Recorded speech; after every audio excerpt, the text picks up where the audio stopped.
গতকাল 25 জুলাই সকাল থেকে বিভিন্ন সোশ্যাল মিডিয়াতে ইউটিউবেতে একটি ভিডিও প্রচার করা হয়েছে খুবই নোংরা ধরনের, যেখানে স্ত্রী পুরুষ চরিত্র দেখা যাচ্ছে। তাদের মধ্যে যে পুরুষ চরিত্র তার সঙ্গে আমার নাম যুক্ত করার চেষ্টা করছে। ভিডিও ঠিক কি ভুল তৈরি করা কিনা, কোন চরিত্র কারা করেছে আমরা কিছু জানি না, কিন্তু এর দ্বারা আমার ব্যক্তি চরিত্রকে হনন করার, আমার ব্যক্তি ইমেজকে ধ্বংস করার এটা খুব প্রচেষ্টা হয়েছে। একটি ষড়যন্ত্র চলছে অনেকদিন, সেই চক্র থেকে এটা করা হয়েছে।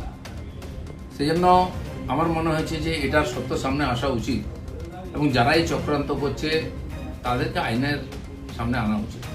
আমি পুলিশের সাইবার ক্রাইমেতে সর্বোচ্চ অফিসেতে আমার তরফ থেকে কমপ্লেন করেছি যাতে এই তদন্ত করা হয় এবং যারা এই চক্রান্তে যুক্ত তাদেরকে এক্সপোজ করে আইনের সামনে আনে, আইনের দ্বারা সাজা দেওয়া হয়।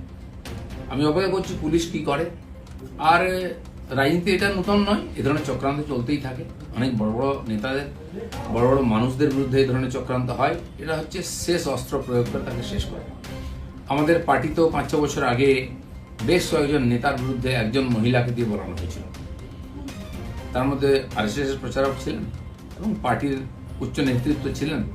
তিনি সোজা বলে দিলেন যে যে লোকেরা আমার সঙ্গে দেখা করেছে তারা আমাকে রেপ করেছে। তার উপরে পুলিশি কার্যবাহী হয়, কোর্ট কাছে, তারপরে সে চাপা পড়ে যায়। ইদানিংকালে সন্ন্যাসী দীপ্ত মহারাজের ব্যাপারে এরকম হয়েছে। 12 বছর আগে কোনো মহিলা নাকি তার উপরে অত্যাচার করেছেন, তিনি এসে স্টেটমেন্ট দিলেন, সে নিয়ে বিরাট চর্চা হচ্ছে। এ ধরনের ঘটনা লাগাতার হয়। আমাদের পার্টির একজন বরিষ্ঠ নেতা আছেন মাননীয় সঞ্জয় যোশী, তার বিরুদ্ধে বিভিন্ন এই ধরনের ভিডিও সিডি করে সারা দেশে পাঠানো হয়েছিল। অনেক এটা নিয়ে আলোচনা হয়, পরে যখন ফরেন্সিক টেস্ট হয় দেখা গেল সেটা ফেক ছিল। এই জন্য আমার ব্যক্তিগতভাবে যেহেতু আমাকেই আক্রমণ করা হয়, বদনাম করার চেষ্টা হচ্ছে, আমি পুলিশের কাছে, আইনের কাছে গেছি। আমি দেখতে চাই পুলিশ কি করে এই ধরনের চক্রান্তে, কারণ এর তো কারোর বিরুদ্ধে লড়াই করা সম্ভব নেই ভাবে। টাকা পয়সা দিয়ে চক্রান্ত করে যে কোনো মানুষকে যে কোনো সময় বদনাম করার চেষ্টা হচ্ছে। তো সেই চেষ্টার বিরুদ্ধে আইন আদালত একমাত্র আমাদের রাস্তা। আমি আইনের কাছে গেছি, লিখিতভাবে বিভিন্ন লিঙ্ককে সেখানে আমি পাঠিয়েছি যে যারা যারা এটা নিয়ে ইচ্ছাকৃতভাবে আমাকে বদনাম করার চেষ্টা করেছে তাদের বিরুদ্ধে ব্যবস্থা হবে।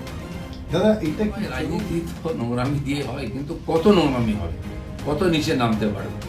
পশ্চিমবাংলার রাজনীতিকে বারবার কলুষিত করার চেষ্টা হচ্ছে। আমরা যারা সাধারণ কর্মী হিসেবে সাধারণ মানুষের সঙ্গে থাকি, আমিও 40-42 বছর ধরে সামাজিক জীবনে কাজ করছি। আর্থিকভাবে আমাকে কেউ বদনাম করতে পারেনি। অন্যান্য অনেকবার কমপ্লেন আনা হয়েছে, আমি তার জবাব দিয়েছি। এই লড়াইটাও আমার ব্যক্তিগত লড়াই, আমি পার্টিকে মধ্যে ইনভলভ করিনি। এই লড়াইটা আমি লড়ছি। আমি জানি না রাজনীতি কত নিচে নামবে, সেই জন্য এই চক্রান্তের যে রহস্য সেটা উদ্ঘাটিত হওয়া উচিত।